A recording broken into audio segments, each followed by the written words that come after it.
Apocalipsis, capítulo número 13, tiene un título, Las dos bestias, y vamos a leer la palabra de Dios en el nombre del Padre, del Hijo y del Espíritu Santo. Me paré sobre la arena del mar y vi subir del mar una bestia que tenía 7 cabezas y 10 cuernos, y en sus cuernos 10 diademas, y sobre sus cabezas un nombre blasfemo. Y la bestia que vi era semejante a un leopardo, y sus pies como de oso, y su boca como boca de león. Y el dragón le dio su poder y su trono y grande autoridad. Vi una de sus cabezas como herida de muerte, pero su herida mortal fue sanada, y se maravilló toda la tierra en pos de la bestia, y adoraron al dragón que había dado autoridad a la bestia, y adoraron a la bestia diciendo: ¿quién como la bestia y quién podrá luchar contra ella? También se le dio boca que hablaba grandes cosas y blasfemias, y se le dio autoridad para actuar 42 meses. Vamos a orar. Padre de la gloria, te damos gracias por este día, por esta oportunidad que nos das de aprender de tu palabra, Señor, de aprender las cosas, los misterios que tú tienes para nosotros. Padre, yo te pido que seas tú quien hable realmente a la iglesia, que tú pongas en nuestro corazón, en nuestra mente, el anhelo, el deseo de aprender, y que podamos compartir de tu tesoro a otras personas para que lleguen al conocimiento tuyo. Te lo pedimos, Padre, en el nombre poderoso de tu Hijo Jesucristo. Amén. Bien, hermanos, como les decía, entonces vamos a culminar el día de hoy un estudio de Apocalipsis. Recordemos que obviamente Apocalipsis no se va a poder ver en una clase, digamos en 4 clases, pero la idea sí es que tengamos como un barrido, de tal manera que cuando ustedes lean Apocalipsis en sus casas, tengan con el Espíritu Santo la posibilidad de entender. Apocalipsis se entiende con el Espíritu Santo. Hay que leerlo, el Espíritu Santo le da a uno sabiduría y uno puede entender. No es difícil, no es para locos. Acuérdense que siempre nos han dicho: no lea Apocalipsis que usted se vuelve loco. No, es todo lo contrario. Lea Apocalipsis, que por el solo hecho de leer Apocalipsis usted ya recibe bendición, por el solo hecho. Así usted no lo entienda. Hay una promesa: el que lee Apocalipsis, el que escucha, el que guarda, tiene una promesa. Entonces, hoy vamos a hacer, digamos, como un repaso, un resumen y concluir nuestro estudio. En la primera clase dijimos que el diablo es ¿qué? Un pobre diablo. Eso tenemos que tenerlo claro desde el comienzo de la Biblia. El Génesis 3:15 nos está contando esa verdad. La segunda verdad grande que vimos en la segunda clase, ¿cuál fue? Que nosotros somos ¿qué? Reyes y sacerdotes, y vamos a gobernar con Cristo 1000 años. La tercera clase, ¿qué fue lo que vimos? Que Jesús venció. Acuérdense que dice que Juan lloraba porque no encontraba quien desatara los sellos y mostrara lo que estaba en los sellos. Ninguno en el cielo, ni en la tierra, ni debajo de la tierra fue encontrado. Solamente el león de la tribu de Judá, que es como un cordero degollado, que es Cristo, él fue quien pudo abrir los sellos. ¿Eso qué quiere decir? Que Cristo venció, y la Biblia dice que ya no vivo yo, mas vive ¿quién? Cristo en mí. Luego yo también con Cristo he vencido.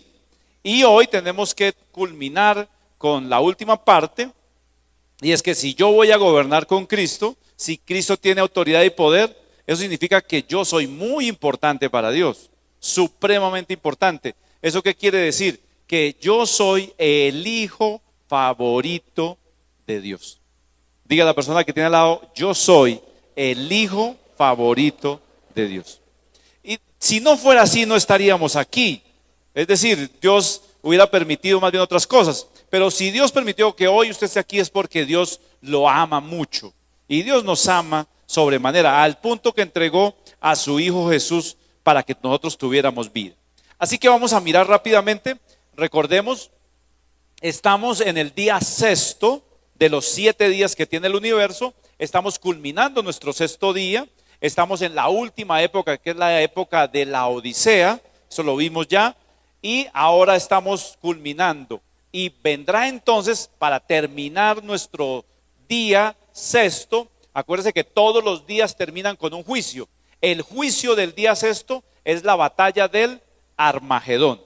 Y acordemos que por Daniel, las 70 semanas de Daniel, han transcurrido 483 años desde la salida del decreto de la orden para reconstruir la ciudad, ¿cierto? Y solamente nos queda una semana de años.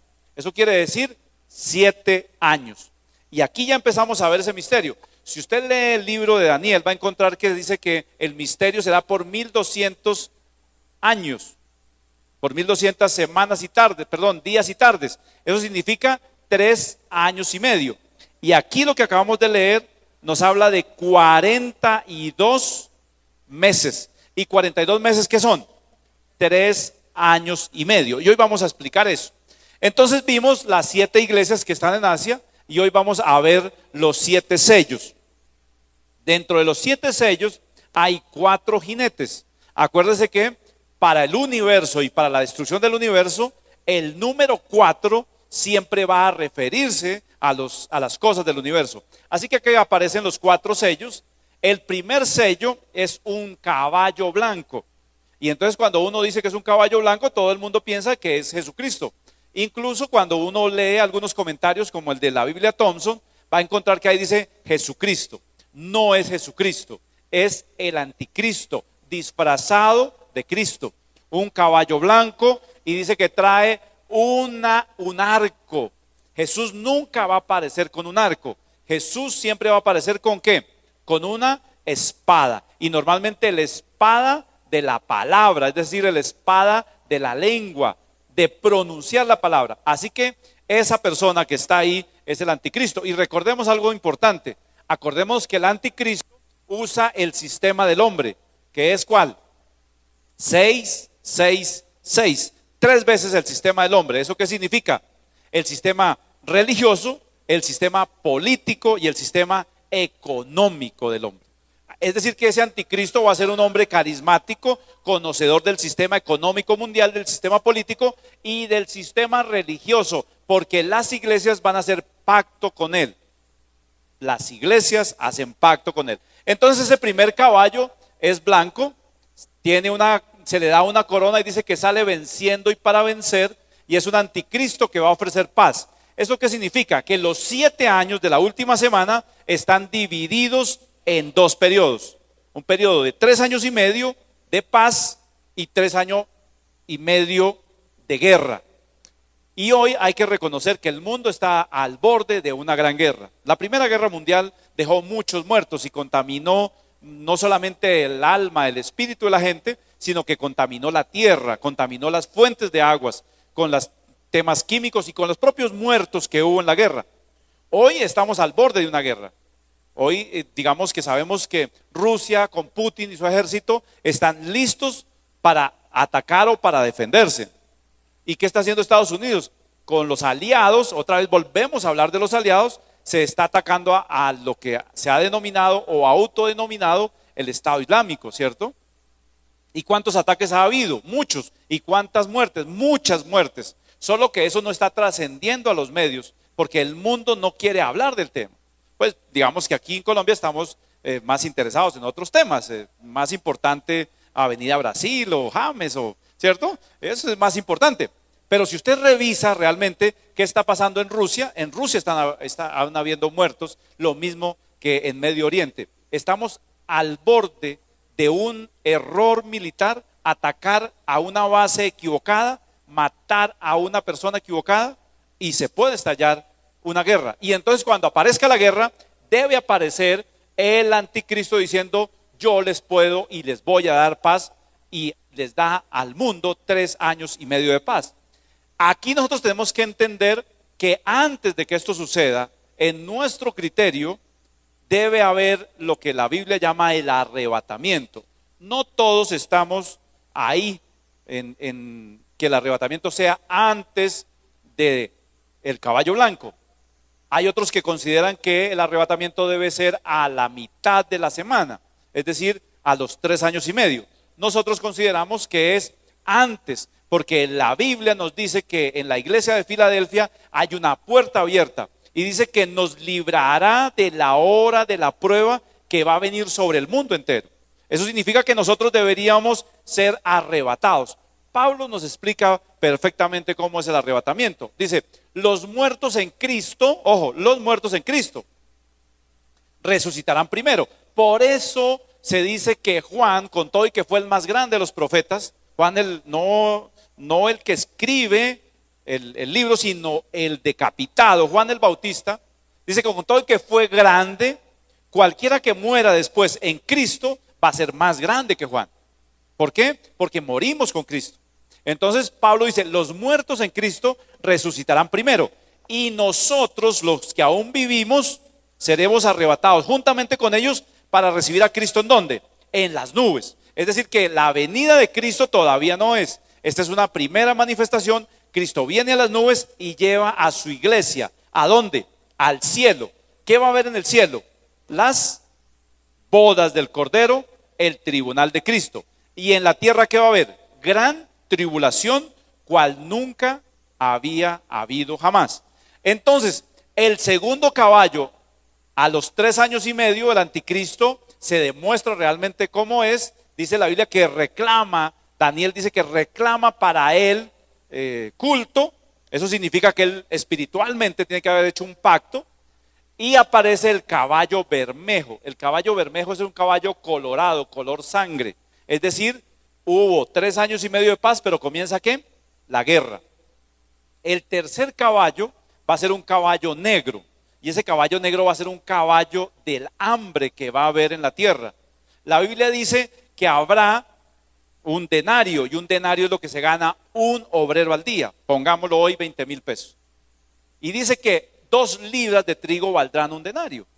¿Eso qué significa? Que el obrero al día podrá comprar 2 libras de trigo.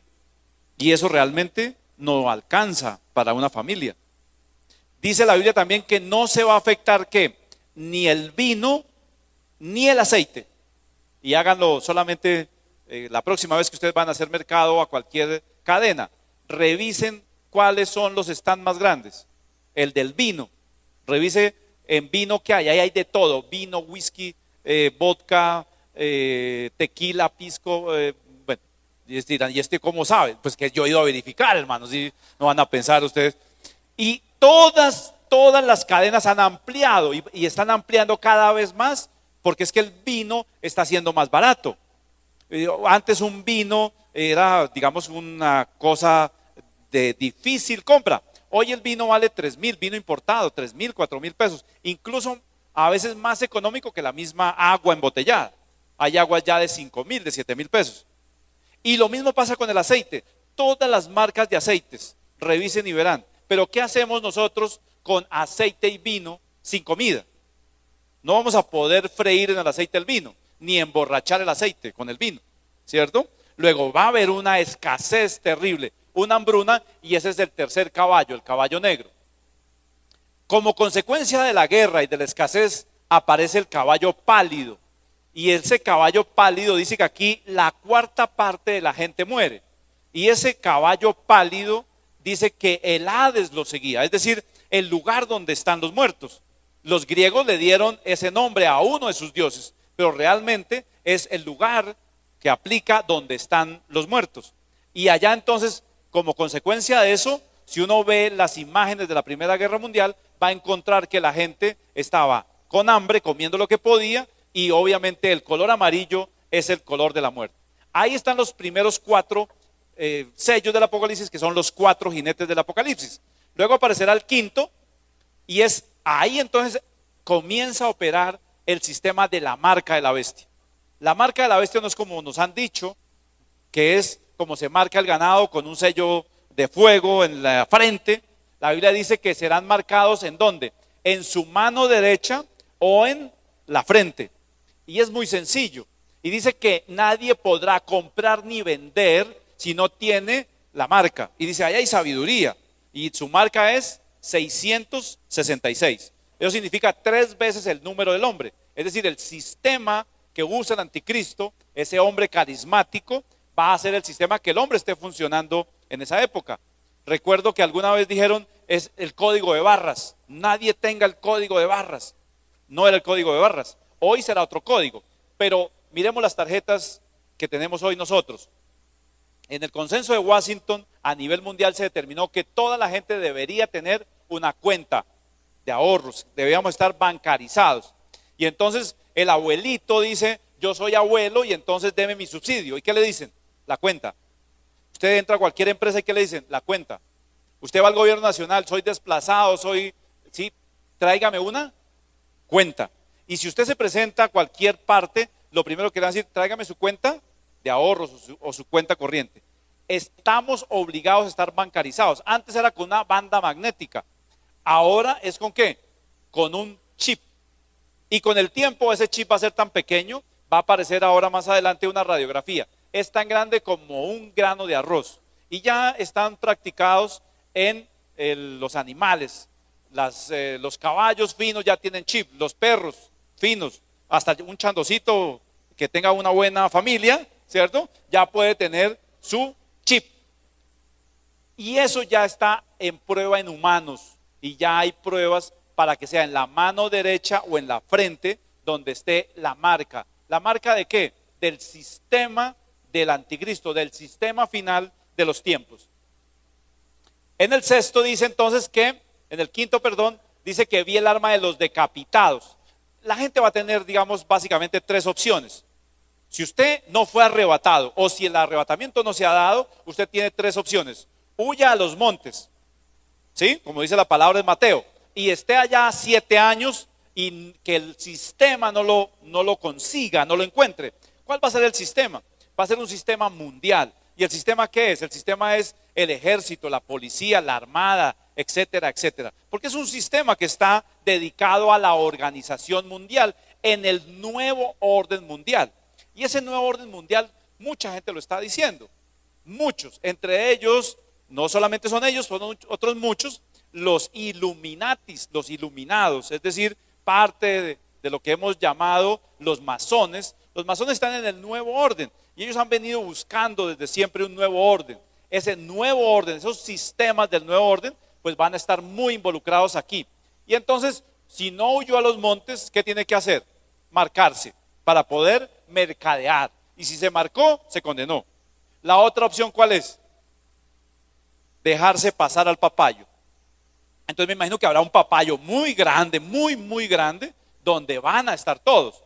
Y por eso la Biblia dice que vio el alma de los decapitados por causa del testimonio, en otra versión, debajo del trono. ¿Eso qué quiere decir? Que si este es el trono de Dios, para poner un ejemplo, ¿dónde van a estar los decapitados? Van a estar debajo del trono.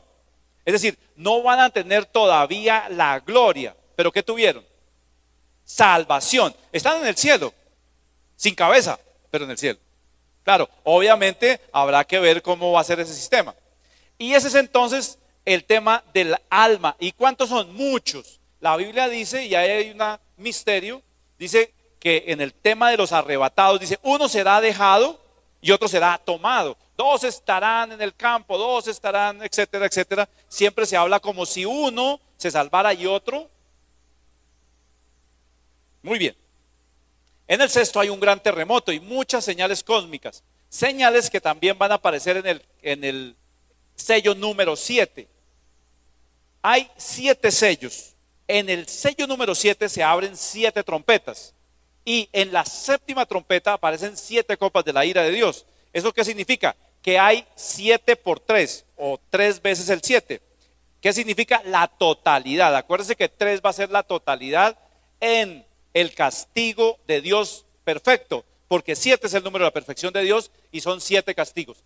Y aparecen, para no entrar en mucho detalle, están en sus boletines. Vamos a ver cómo hacemos para sacar aproximadamente unas 5 o 6 hojitas, a lo mejor bien grapadas, con los resúmenes de las clases, para que ustedes lo tengan y cuando lean Apocalipsis les pueda ser de ayuda.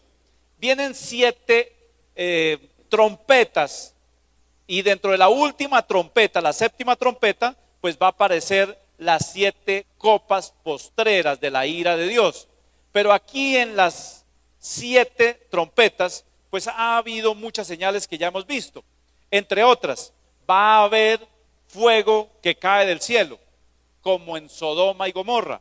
Va a haber granizo que cae, como pasó en Egipto. Se cree que el granizo en Egipto llegó a pesar hasta 1 talento, según los historiadores. 1 talento podría llegar a ser más o menos lo que pesa, digamos, un bulto de cemento, 40 kilos. Entonces, que uno esté por ahí mal parqueado y que le caiga 1 talento en la cabeza, pues queda bastante lento, ¿cierto? Además, no es que lo pongan ahí, sino que viene del espacio. Entonces, la verdad dice que ni aún con todas esas cosas, con todo eso que está pasando, dice que el sol calentará tanto que quemará a la gente. Y hoy no nos está quemando ya nos está quemando. La gente que no usa bloqueador cuando sale se quema. Y también hay una cosa que se llama cáncer de piel. ¿Qué es? El sol nos está quemando, ¿cierto? La capa de ozono no nos está protegiendo, el sol está cada vez más fuerte hacia nosotros. Todas esas cosas pasan para quienes están ¿dónde? En la tierra. Los que fueron arrebatados debemos estar ¿dónde? En las bodas del Cordero. Pero todo esto, repito, ya ha tenido algunas, llamémoslo, cuotas iniciales o manifestaciones previas de lo que puede pasar. Dice que el agua se va a acabar. El agua, dice que cae una estrella que se llama Ajenjo y contamina el agua. Y hoy el agua está muy escasa en el mundo. Dice que el mar se convertirá en sangre y el agua dulce se convertirá en sangre, como pasó en Egipto. Y dice uno, no, eso no pasa nada. Para hablar, por ejemplo, en Santander cayó un meteorito.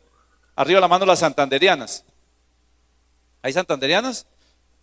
Sí, por ahí, mire. Entonces dice que realmente el meteorito no, que la tierra no tembló porque el meteorito cayó en Santander, sino porque las santanderianas ese día estaban bravas, entonces por eso tembló la tierra. Eso dicen, a mí no me consta, pero ahí cayó un meteorito. En Rusia, hace unos 2 o 3 meses, cayó también un meteorito. En México cayó un meteorito. Y entonces, claro, esos meteoritos están siendo investigados. Se cree incluso que un gran cráter que hay entre México y Estados Unidos sea un gran meteorito que cayó, por lo cual teóricamente pudo haberse acabado, por ejemplo, los dinosaurios. Es decir, que un meteorito puede cambiar el sistema de la Tierra. El tsunami que hubo en Indonesia, ¿qué fue lo que hizo? Aceleró el curso de la Tierra y hoy los días son más cortos porque la puso a girar más rápido. Entonces alteró el sistema del tiempo. ¿Y qué es lo que dice la palabra de Dios? Que al final el tiempo va a ser ¿qué? Más corto. Cumplimiento.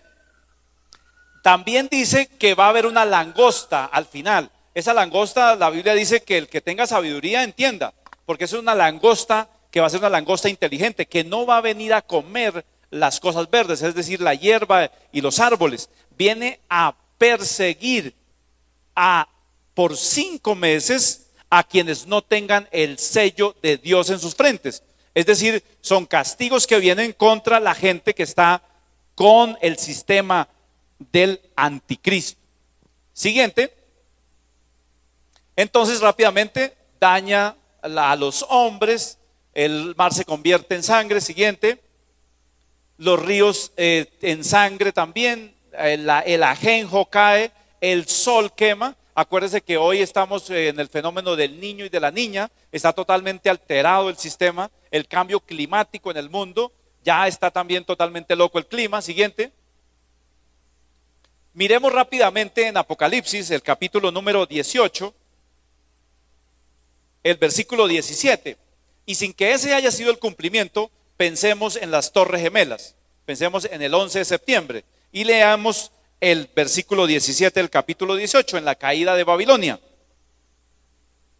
Dice, porque en una hora, ojo, en una hora han sido consumidas tantas riquezas, y todo piloto y todos los que viajan en naves y marineros y todos los que trabajan en el mar se pararon lejos y viendo el humo de su incendio dieron voces diciendo, ¿qué ciudad era semejante a esta gran ciudad?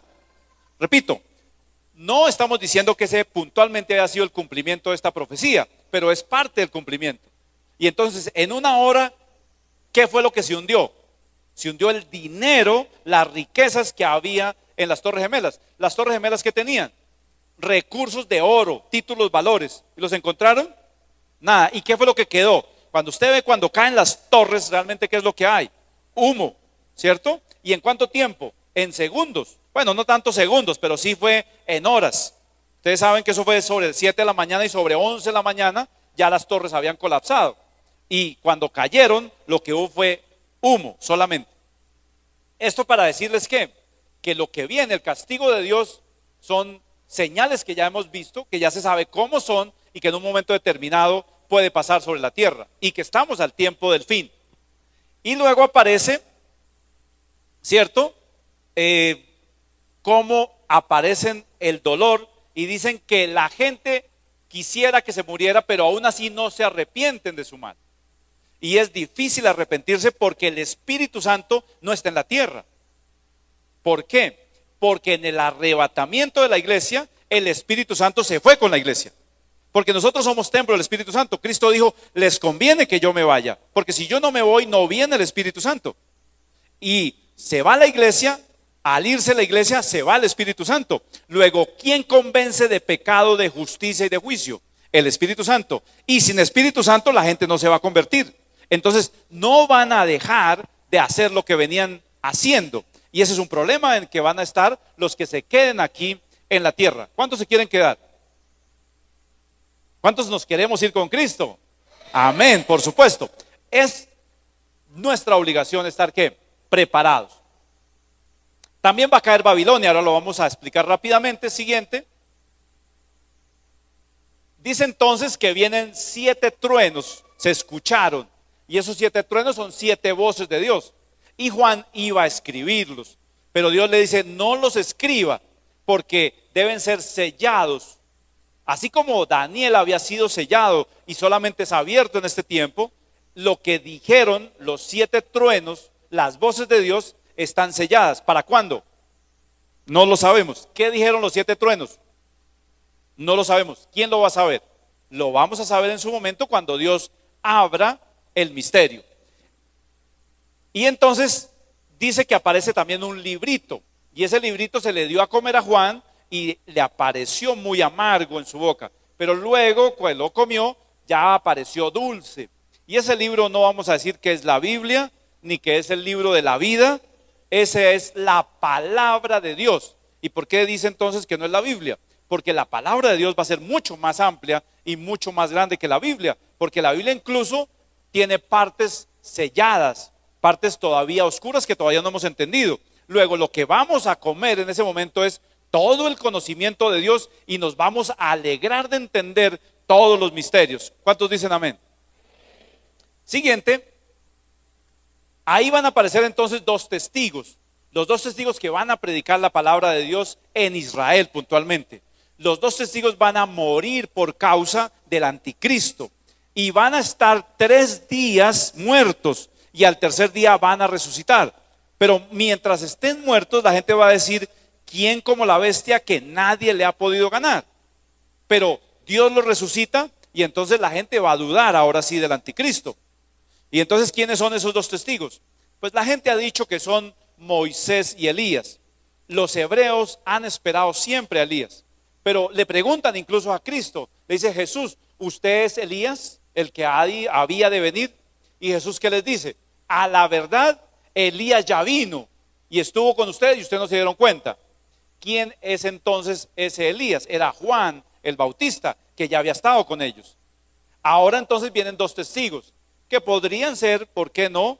Elías, que no ha conocido muerte, y Moisés. Pero Moisés conoció muerte. Dice que fue llamado de su sepultura, nadie sabe, del lugar donde quedó, pero sí hay una alusión en donde la Biblia dice que los ángeles disputaban por el cuerpo de Moisés. Luego Moisés murió, Elías no.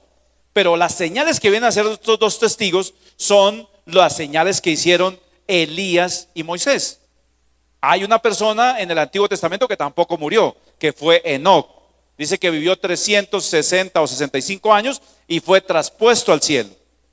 Luego él no ha muerto. Podría ser entonces, si no es Elías y Moisés, podría ser Elías y Enoc, para que conozcan muerte.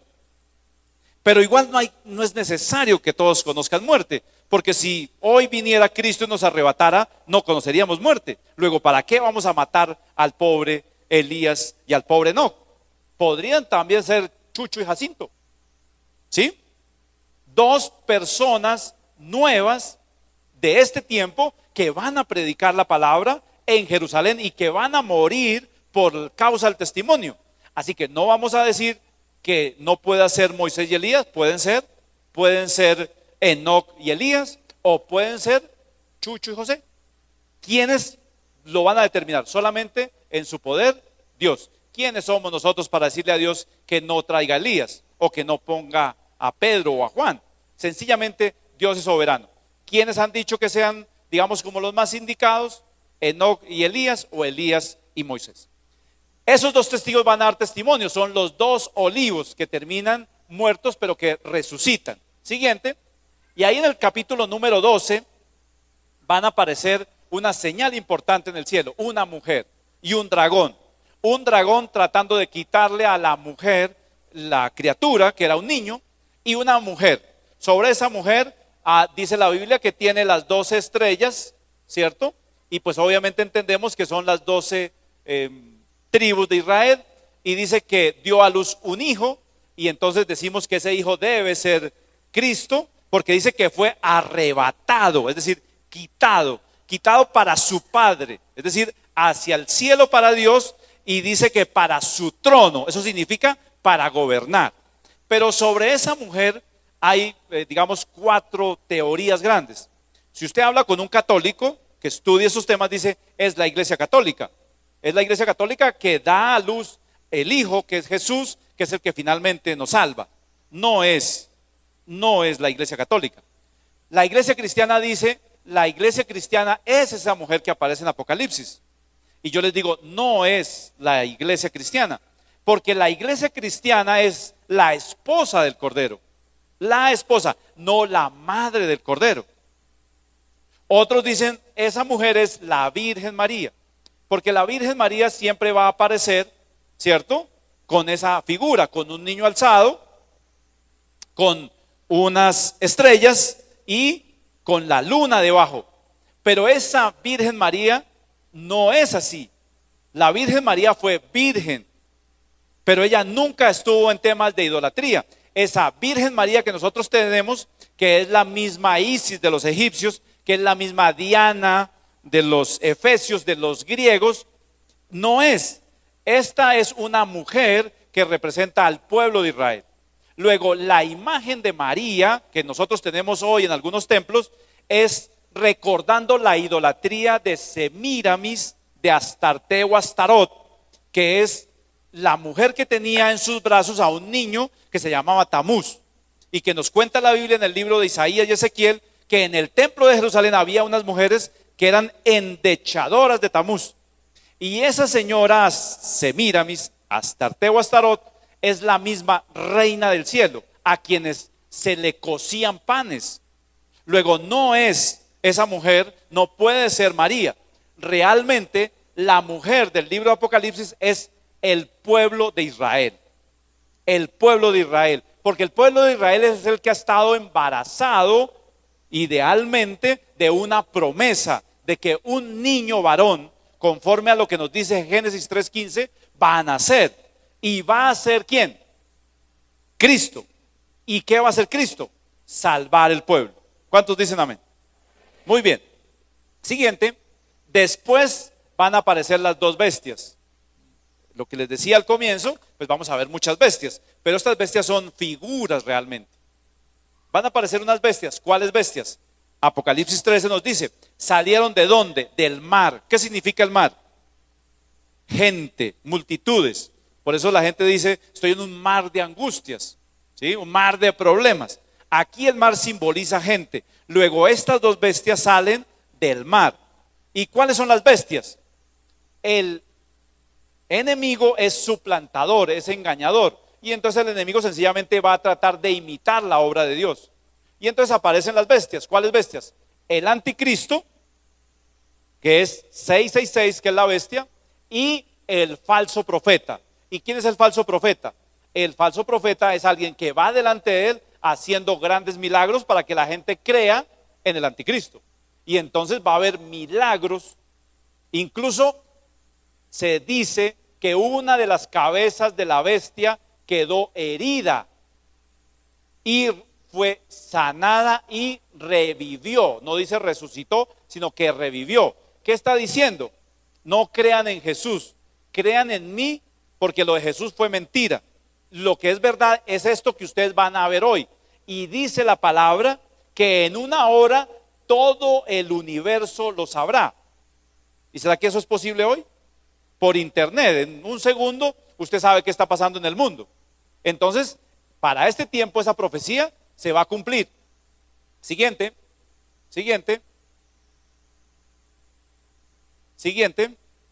Aquí está entonces el misterio de la marca de la bestia. Aquí en una mano va a estar un grano de arroz. Y ese grano de arroz concentra toda la información que se requiere para una persona.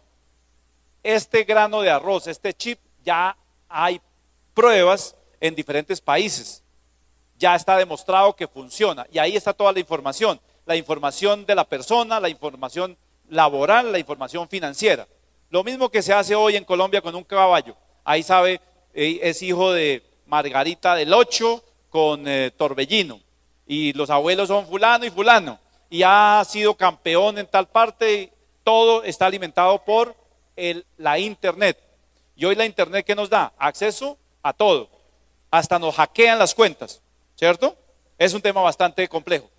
Pero dice que es libres y esclavos en la mano derecha o en su frente y no pueden mercaderear. Es decir, no pueden comprar ni vender. ¿Un sistema qué? Económico. Siguiente. Ya vimos esto. Siguiente. Estas son las copas de la ira que estábamos viendo. Las llagas sobre la gente, el mar convertido en sangre, el agua dulce convertido en sangre, el sol quemando a la gente, el Éufrates seco preparándose para la batalla de Armagedón a través de lo que está haciendo, dice la palabra, unos espíritus de ranas, ¿cierto? Hablando a oídos de los reyes para preparar el ejército, y por supuesto la obra del diablo alistándose con las plagas de langosta para la batalla final. Siguiente.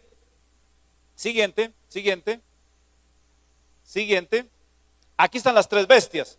Este es lo que el anticristo quiere hacer. Y es sencillamente la bestia roja escarlata que se llama, la serpiente antigua o Satanás, el anticristo que dice, conforme a lo que leímos, que parece un leopardo, y eso significa la agilidad que tenían los griegos, que tenía pies de oso, es decir, muy fuerte, como fue fuerte el imperio medo-persa, y que tenía también la cabeza de león, y esa cabeza de león es el imperio babilónico, la cabeza de oro que soñó Nabucodonosor, el sueño interpretado por nuestro amigo Daniel, y el falso profeta que está haciendo trabajo, haciendo digamos una avanzada, haciendo milagros, convenciendo a los reyes de la tierra, solucionándole los problemas económicos, sociales que tiene, y dicen, este es finalmente el sistema que nosotros queríamos y el que nos está sacando de los problemas que tenemos. Siguiente. Luego entonces vendrá el Armagedón. Ellos se preparan para la guerra y entonces Satanás, el enemigo, va a ir a prepararse en Armagedón. Es una palabra compuesta que finalmente viene a ser el valle del Meguido, que queda cerca de Jerusalén. ¿Y en dónde está Cristo esperando? Está en Sión. ¿Con quién? Con su ejército, con los 144,000 sellados, que son 12,000 de cada una de las 12 tribus. ¿A quiénes se excluyó aquí? Se excluyó a Dan y a Efraín, y ellos son excluidos porque se volvieron idólatras y construyeron las dos ciudades, la ciudad de Dan y la ciudad de Betel, donde obligaban a la gente, a los israelitas, a la idolatría en contra de lo que la palabra había determinado. Siguiente.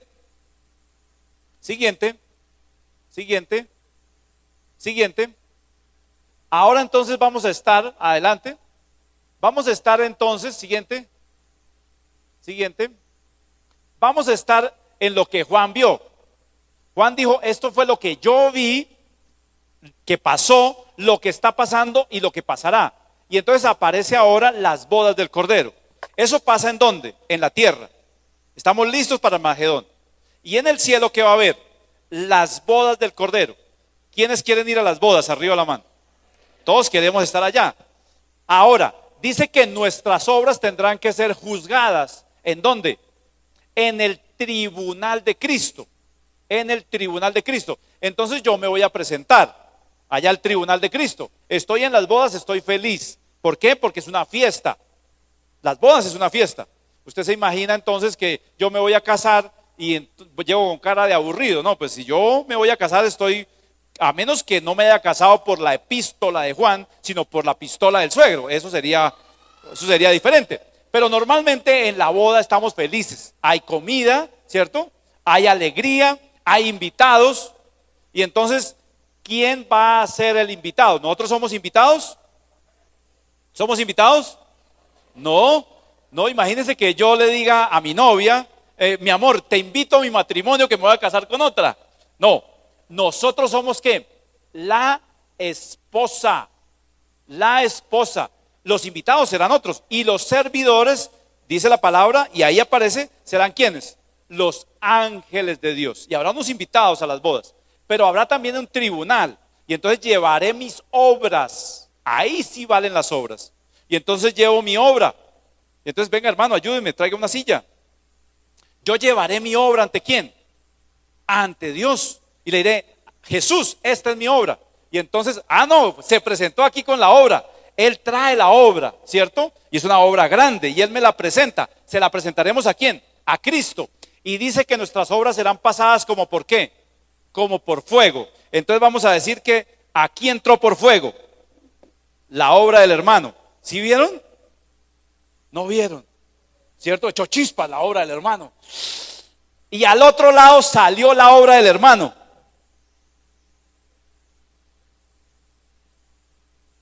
¿Ustedes ven algo? ¿Me ayudan?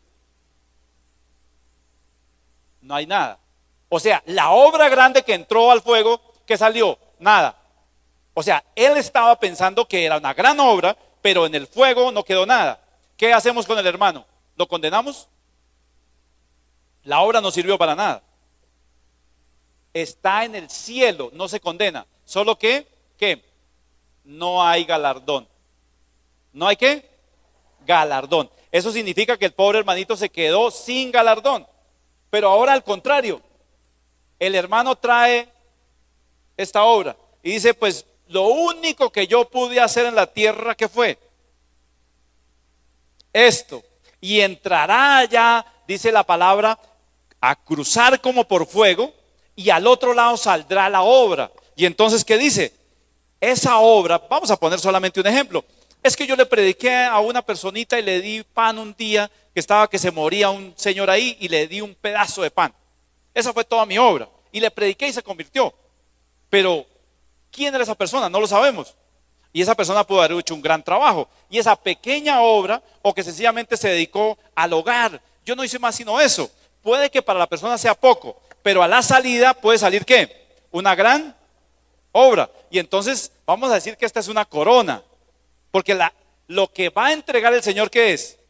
Galardones. ¿Y los galardones qué son? Honor, honra. ¿Y la honra qué es? Corona. Entonces, ese hermanito que llegó aquí con una obra muy pequeña, le vamos a dar esta corona. Vamos a coronarlo, por supuesto. ¿Qué tal la coronota del hermano? ¿Cierto? Él vino con una pequeña obra y ahora sale con una gran obra. Gracias, hermano. ¿Qué significa? Significa que nosotros no somos los indicados para decir qué tan gran galardón voy a tener. ¿Quién me lo va a decir? Me lo va a decir Cristo. ¿En dónde? Siguiente, en el tribunal de Cristo. ¿Todos vamos a estar allá? Sí. Los que seremos arrebatados, vamos a estar allá después de las bodas del Cordero, en el tribunal de Cristo. Siguiente. Entonces, ahí aparece la segunda venida ¿de quién? De Cristo. Y esa segunda venida de Cristo tenemos entonces que regresarnos, porque en la tierra están pasando cosas. Entonces allá en el cielo, bodas del Cordero y tribunal. Y aquí en la tierra, lamentación, plagas, condenación y todo lo demás, y listos para la batalla. Entonces, tenemos que ver dos cosas que están en Apocalipsis. Apocalipsis capítulo número 18, la caída de Babilonia, y el capítulo número 17, condenación de la gran ramera.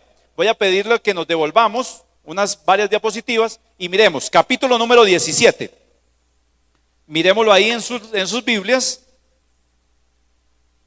Dice, condenación de la gran ramera. Ahí aparece.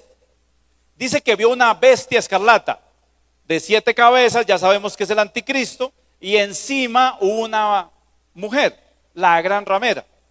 Y si hablamos que hay una gran ramera, necesariamente tenemos que entender que hay unas rameritas. Eso significa que es un sistema. Es un sistema. Y este es un sistema religioso. ¿Qué significa? El anticristo, que es la bestia, le dice al sistema religioso del momento: súbase aquí encima, que yo le doy la plataforma y yo la llevo a donde usted quiera. ¿Cómo está vestida la mujer? Con oro, con esmeraldas, con piedras preciosas, con riqueza. ¿Y eso qué significa? Que el sistema religioso al final es el que va a tener el poder económico. No hablemos ni bien ni mal de nadie. ¿Cuál es el estado más rico en este momento? El Estado Vaticano es el más rico en este momento. Es decir, el Estado religioso es el que tiene más plata en el mundo. Entonces, este sistema religioso hace pacto con el anticristo. Y el anticristo le dice: yo le sirvo a usted para que usted vaya conmigo y dígame usted para dónde quiere que yo vaya. Él se ofrece. Pero si usted revisa el capítulo 17, encontrará en el versículo 5: y en su frente un nombre escrito, un misterio: Babilonia la grande, la madre de las rameras y de las abominaciones de la tierra.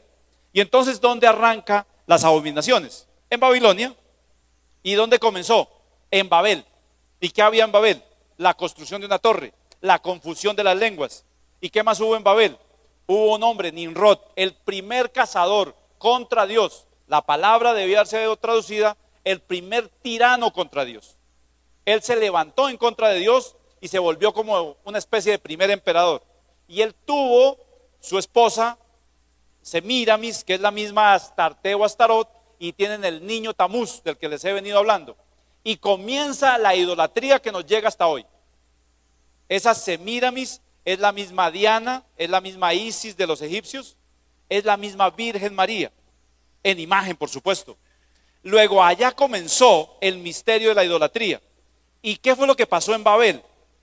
El pueblo se rebeló contra Dios y dijeron: no le obedecemos a Dios, vamos a crear una ciudad, una torre y un nombre. Un nombre, ¿para qué? Para que si a Dios se le sale la piedra, que se le salió, y nos va a dispersar y nos dispersa, nosotros tengamos unidad. Pero ¿qué pasó? Dios efectivamente descendió, los castigó y los confundió, y no pudieron continuar juntos. Allá arranca la adoración a las imágenes, y de ahí salen las endechadoras de Tamuz en el templo de Jerusalén.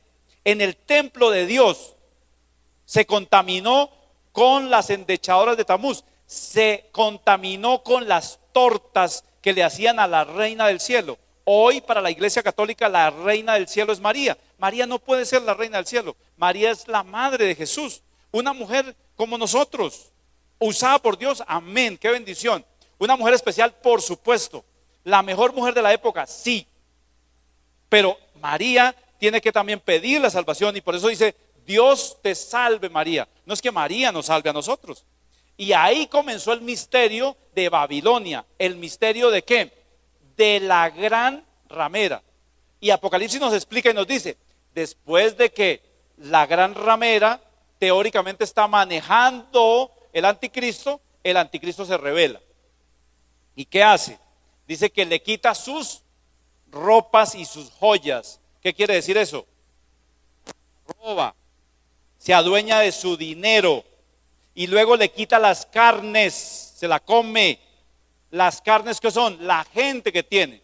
Luego la gran ramera se va a quedar sin plata y sin gente.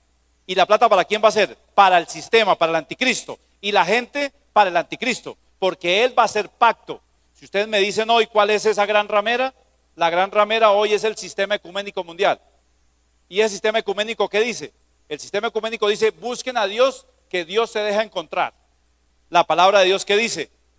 Solamente a través de Jesús hay que salvación. ¿Y aquí en Colombia hay ecumenismo? ¿Ustedes qué creen? Sí. En Suba hay un centro en donde se hace todas las ceremonias. La católica, la cristiana, la minga indígena, la espiritista, toda, porque todas llegan a Dios. Eso no es cierto. ¿Y eso es qué? Ecumenismo. Y eso no es bíblico. Esa es entonces la gran ramera. Siguiente. Eso significa que la gran ramera es espiritual, es religiosa. Pero si usted revisa el capítulo número 18, dice caída de Babilonia. Y cuando hablamos de Babilonia, ya no hablamos solamente de la parte espiritual, idolatría que tenemos. Acuérdense que lo vimos. La idolatría separa a Dios del hombre. Crea un abismo. Crea un abismo. Y por eso el primer mandamiento de Dios es: no te harás imagen ni ninguna semejanza de lo que está en el cielo, ni en la tierra, ni debajo de la tierra. Y nosotros hacemos el esguince fácil. No, es que la imagen es tan linda, es que María es tan linda, o es que San Pedro es tan lindo, ¿cierto? Incluso hemos caído ya en los extremos, en los ángeles. No, es que este es el ángel Miguel. Yo no soy idólatra, pero es que ese angelito Miguel me cuida porque es el ángel Pelietas, y él por la noche me defiende y él me cuida la casa. Y entonces volvimos las cosas como si fuera un talismán. Incluso la misma palabra de Dios, la misma Biblia, nos compramos un buen atril y lo ponemos en la entrada de la casa y lo abrimos en el Salmo 91. Y entonces la Biblia nos defiende. No. ¿Quién nos defiende? Nuestro Padre. ¿Quién nos salva? Jesús es el que nos salva, ¿cierto? Y nosotros no podemos caer. Incluso caímos en el pescado. Y entonces ya quisiéramos adorar el pescado, porque siempre vamos a buscar a alguien que nos salve. Les digo, no lo busquen más. Jesucristo es el que nos salva. Jesucristo es el único mediador entre Dios y los hombres. ¿Cuántos dicen amén? Ahora entonces aparece el sistema económico. Y el capítulo número 18 habla de la Babilonia económica, de la Babilonia de plata. Y entonces dice: después de esto vi otro ángel descender del cielo con gran poder, y la tierra fue alumbrada con su gloria, y clamó con voz potente diciendo: ha caído la gran Babilonia, y se ha hecho habitación de demonios y guarida de todo espíritu inmundo y albergue de toda ave inmunda y aborrecible. Versículo número 11. Los mercaderes de la tierra lloran y hacen lamentación sobre ella, porque ninguno compra más sus mercaderías. Mercadería de oro, de plata, de piedras preciosas, de perlas, de lino, de púrpura, de seda, de escarlata, de toda madera olorosa, de todo objeto de marfil, de todo objeto de madera preciosa, de cobre, de hierro y mármol, canela y especies aromáticas, incienso, mirra, olíbano, vino, aceite, flor de harina, trigo, bestias, ovejas, caballos y carros, y esclavos, almas de hombre. Hermano, el sistema económico del mundo va a colapsar. Va a colapsar. Hoy tenemos en el mundo algunos experimentos para evitar esto. Un experimento, la Comunidad Económica Europea. La Comunidad Económica Europea es parte del cumplimiento de la profecía, pero no lo es todo. Porque dice que cambiarán el sistema, cambiarán las normas, cambiarán la moneda. Y en la Comunidad Económica Europea ya tenemos una sola moneda. ¿Tenemos cuál moneda? El euro. Y ya no tenemos fronteras, ¿cierto? Y entonces ya es ciudadano de la Comunidad Económica Europea. ¿Qué va a pasar? Ese sistema económico va a colapsar. Cualquiera que se inventen, porque es profético, es la palabra de Dios. Por eso el anticristo va a decir: sí, señores, yo les voy a solucionar el problema económico. ¿Y nosotros no dependemos de la economía? Claro, hay una carrera que se llama economía y es una de las carreras, si se quiere, más influyentes en toma de decisiones. Yo soy economista y entonces al ser economista conocemos y tomamos decisiones universales. Y entonces se dice que hay una organización que se llama la OCDE, a la cual Colombia quiere formar parte, que son los cacaos, en donde está el progreso, y estamos pendientes de bajar la cantidad de gente que está desempleada, mejorar los niveles de empleo. Es un sistema mundial económico. Entonces estamos hablando del PIB, el Producto Interno Bruto, y entonces decimos, nosotros no entendemos nada de eso porque somos muy brutos, ¿cierto? Y entonces es un sistema económico mundial, eso va a colapsar, tiene que colapsar. ¿Para qué? Para que luego venga ¿quién? Cristo a gobernar, ¿en dónde? En el milenio. Y aquí entonces se habla de la caída de la Babilonia económica, no solamente de la espiritual, sino de la económica. Alguien pregunta, ¿significa entonces que vamos a reconstruir la ciudad de Babilonia? No es necesario. Al igual que considero que no es necesario reconstruir el templo de Jerusalén, porque nosotros somos templo del Espíritu Santo. Así que en mi criterio Cristo podría venir hoy y no es necesario que el templo de Jerusalén esté construido.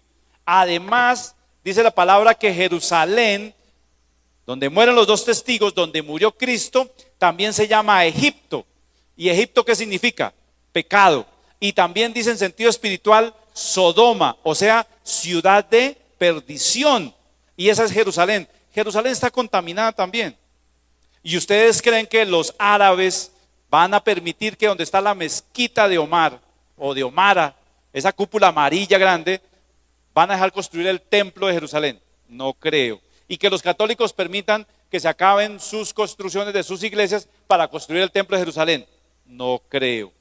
Yo no creo que sea necesario, pues, entonces, que esté reconstruido el templo para que Cristo venga. Cristo puede venir esta tarde. He aquí yo estoy a la puerta y llamo. Si alguno oye mi voz y abre la puerta, ¿cierto? Entraré a él, cenaré con él y él conmigo. ¿Cuántos dicen amén? Siguiente, ya lo vimos. Siguiente. Ahí, al comienzo del milenio, en Armagedón, el lago de fuego y azufre se convierte entonces en la morada del anticristo y del falso profeta. Y dice que baja un ángel con una gran cadena y ata a la serpiente antigua o Satanás. Ni siquiera dice que es Miguel, el ángel poderoso, o el ángel Pelietas. No, un ángel lo ata ¿por cuánto tiempo? Por 1000 años, para que venga el misterio de Cristo, ahora sí por segunda vez sobre la tierra, para gobernar la tierra. ¿Con quién? Con sus reyes y sus sacerdotes. Siguiente. Comienza entonces el milenio, y en el milenio Cristo va a demostrar que sí se puede gobernar sin los nule,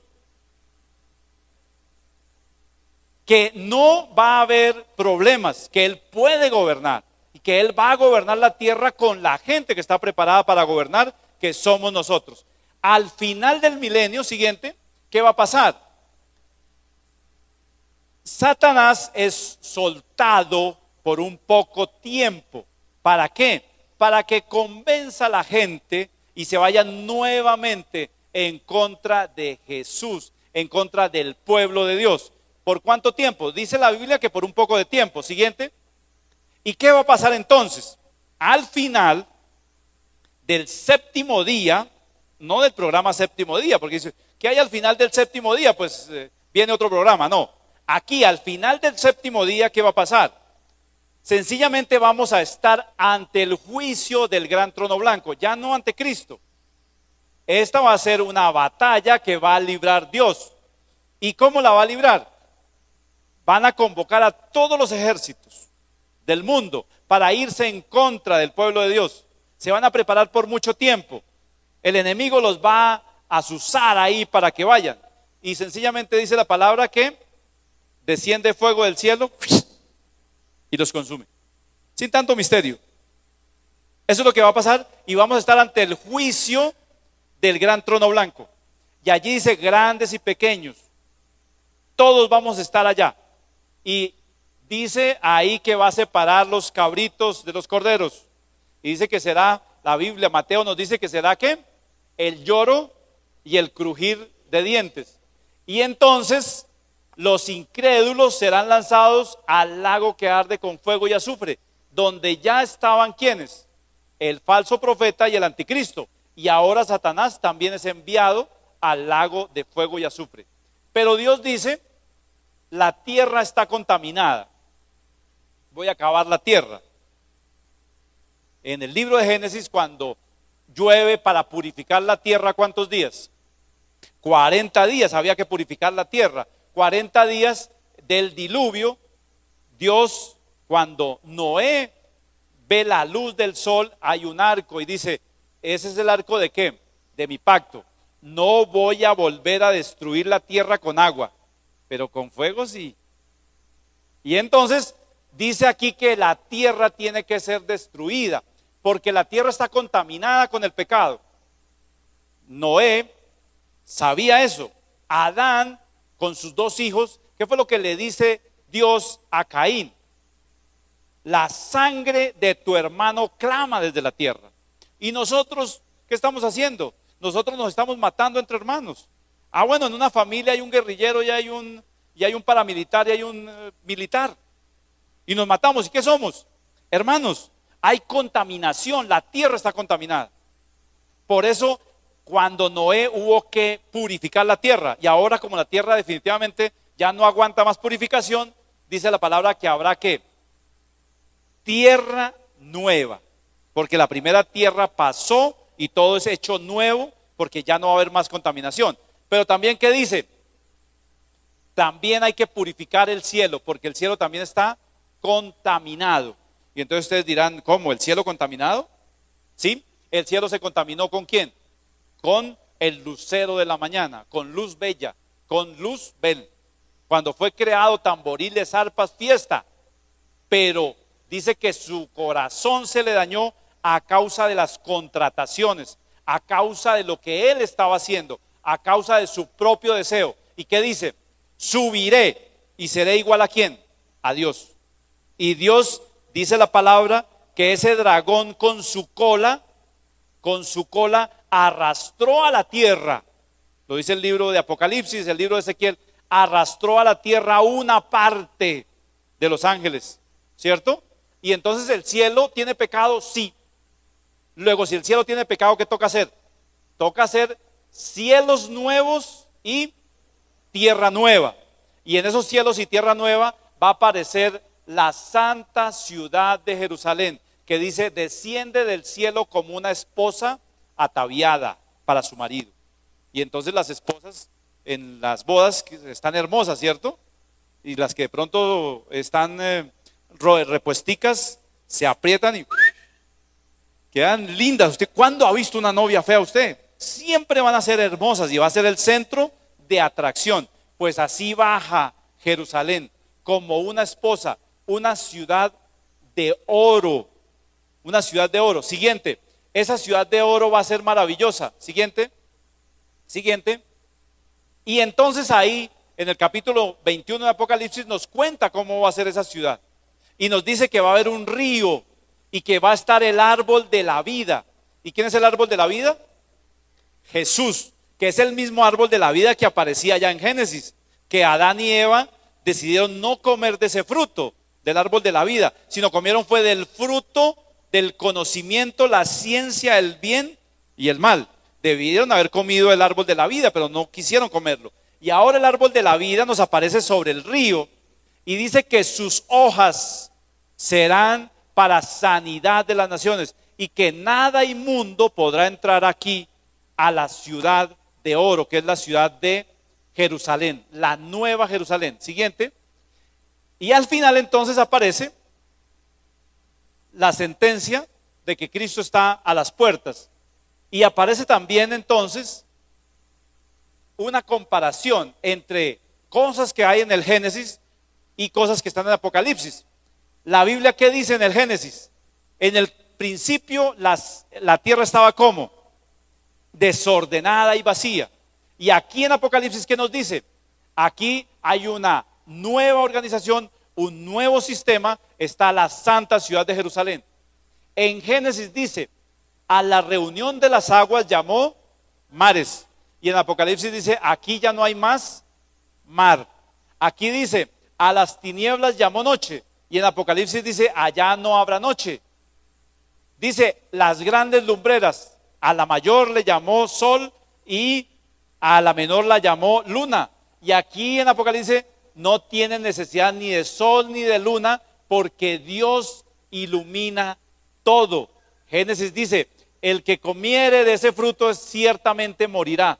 Y Apocalipsis dice, aquí ya no habrá más muerte. Aquí dice, Génesis, multiplicaré tus dolores, especialmente a la mujer encinta de parto. Y aquí Apocalipsis dice, no habrá más dolor. En la tierra dice, hoy existe una plaga, el ébola, ¿cierto? Y a las iglesias se ha metido uno últimamente, que es el débola. Débola luz, débola administración, débola tarjeta. Tranquilos, hermanos, allá no va a haber problemas. Dice la palabra de Dios que Dios enjugará toda lágrima y se nos olvidará todos los dolores que sufrimos. La Biblia, ¿qué dice? En el mundo tendréis aflicción, pero estemos tranquilos porque Cristo ha vencido. Este es un nuevo sistema. La tierra estaba maldita, pero ahora no va a haber más maldición. Satanás molestaba, era el engañador, engañó a Eva, estuvo detrás de la muerte de los inocentes, estuvo detrás de muchos asesinatos, de muchas muertes. Es un espíritu, los espíritus han dominado el mundo. Aquí en Apocalipsis ya no.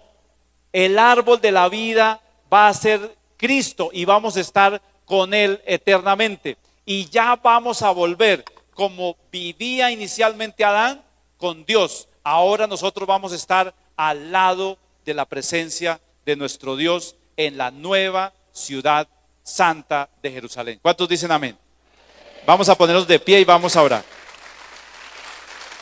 Gloria al Señor. Sé que ha sido, digamos, muy rápida la explicación. Vamos a ver cómo hacemos el folleto para entregárselo, pero por favor lean el libro de Apocalipsis. Léanlo, es fácil de entender, no le tengan temor, no, la gente no se vuelve loca. Bueno, eso creo yo, ¿no? Pues ustedes lo dirán. La gente no le pasa nada, todo lo contrario. El enemigo sabe que al leer la palabra, al escucharla, al leérsela a nuestros hijos, van a recibir una gran bendición. Así que nosotros debemos hacerlo. Y también quiero decirles, si hoy estamos con alguna dificultad, si creemos que no vamos a estar en las bodas del Cordero, pidámosle hoy perdón a Dios, reconozcamos nuestro pecado, que finalmente Dios es soberano. El obrero que empezó a trabajar a las 6 de la mañana, Dios le pagó un denario. El que empezó a las 12 del día, Dios le pagó un denario. El que empezó una hora antes, Dios le dio un denario. Cristo puede venir esta tarde. Puede que no tengamos obras, pero tenemos que ser salvos para estar en las bodas del Cordero y gozarnos con el Señor por la eternidad. Amén. Padre de la gloria, queremos pedirte perdón, Dios, por nuestras faltas, por nuestros pecados. Queremos decirte, Señor, lo más importante en nuestra vida eres tú. Padre, tu palabra es clara y es verdad, y es más cortante que toda espada de dos filos. Yo te pido, Señor, que tu palabra esté en nuestra mente, en nuestro corazón, en nuestra vida, en nuestra familia, Padre, y que podamos compartirla a otros, Señor. Padre, yo quiero contestar con alegría cuando tú me llames y que yo pueda decir, Señor, aquí estoy. Y estas son mis obras, Señor. Padre, yo quiero gobernar contigo 1000 años. Yo quiero ser de tus escogidos, Padre. Y te quiero pedir hoy por mi familia. Te quiero pedir por las familias de la iglesia. Te quiero pedir por las familias de Patio Bonito, por las familias de Bogotá, por las familias de Colombia, Señor. Que nosotros podamos llegar con tu palabra a ellos y que tu Santo Espíritu los convenza de pecado, de justicia y de juicio. Y Padre, que puedan ellos, al igual que nosotros, reconocer que tú eres Dios, que tú eres nuestro Señor y nuestro Salvador. Padre, yo bendigo la iglesia en el nombre de Jesús. Declaro cielos abiertos, declaro bendiciones de hijos, declaro las bendiciones de Abraham, de Isaac y de Jacob. Declaro, Señor, que somos tus hijos y que como hijos tú nos darás las mejores cosas, porque tú eres un Dios y Padre amoroso. Te queremos, Padre, pero tú nos amaste primero. Señor, descansamos y esperamos en ti, en tu misericordia y en tu gracia. Y te decimos, Señor, te amamos con todo el corazón y sabemos que tú nos vas a bendecir esta semana. Tú irás delante de nosotros y cosas tremendas harás por nosotros, Padre. Lo creemos en el nombre poderoso de tu Hijo Jesús de Nazaret. Gracias, Señor. Dele un fuerte aplauso al Señor. Dios los bendiga, queridos hermanos. Dios los guarde.